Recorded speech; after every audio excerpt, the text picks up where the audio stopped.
On terrorism, a brand new Quinnipiac poll showing a majority of U.S. voters oppose accepting Syrian refugees into the country. Joining us right now is former Homeland Security Secretary Tom Ridge. Mr. Secretary, good to see you. Thanks so much for joining us. Very nice to join you and your colleagues. So what is the answer here? We know that ISIS has begun to at least try to infiltrate the Syrian refugee flow. We know that there was a Syrian passport found on one of the refugees, so-called refugees in Paris. What's your take on this? Should we stop accepting refugees right now?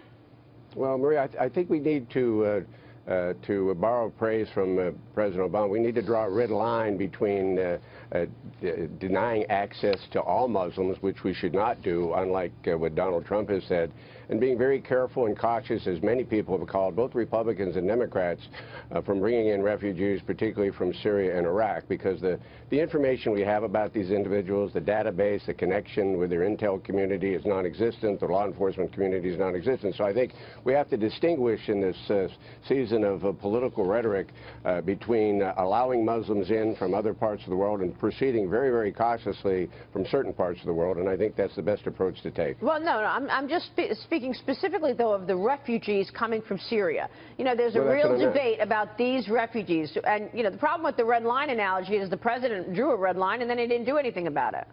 Well, that's the point, but I do think the other night when he spoke to, 2 Sunday nights ago when he spoke to America, he could have said and reminded everybody we have 8 million Muslims living in the United States, peaceful, law-abiding. Every once in a while we saw in San Bernardino that one wrapped themselves in the ideology and brought that horror and evil to San Bernardino. But let's be really clear, denying access to Muslims globally would be a huge mistake. But being very, very cautious before you let refugees in, particularly from Syria and perhaps Iraq, is probably the most prudent thing to do at this time. What do you want to see in terms of the next steps to defeat ISIS?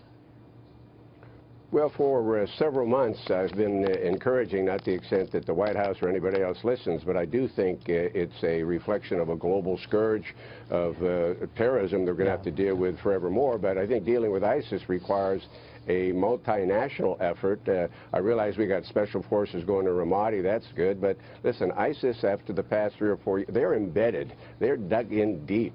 And these occasional airstrikes and these strategic moves with some of our special forces is not going to defeat them. And I do think at some point in time we have to have a broader strategy, an international, multinational force, and we have to rely on troops from the neighborhood as well as NATO, but somebody's got to lead that coalition, and right now no one's stepping forward. Yep, Dominic. May have to wait for the next president to do it. Right. Tom, if I could ask, I don't know if you know the question, but how long have Syrian refugees been coming into this country, and how many roughly do we have in the country right now?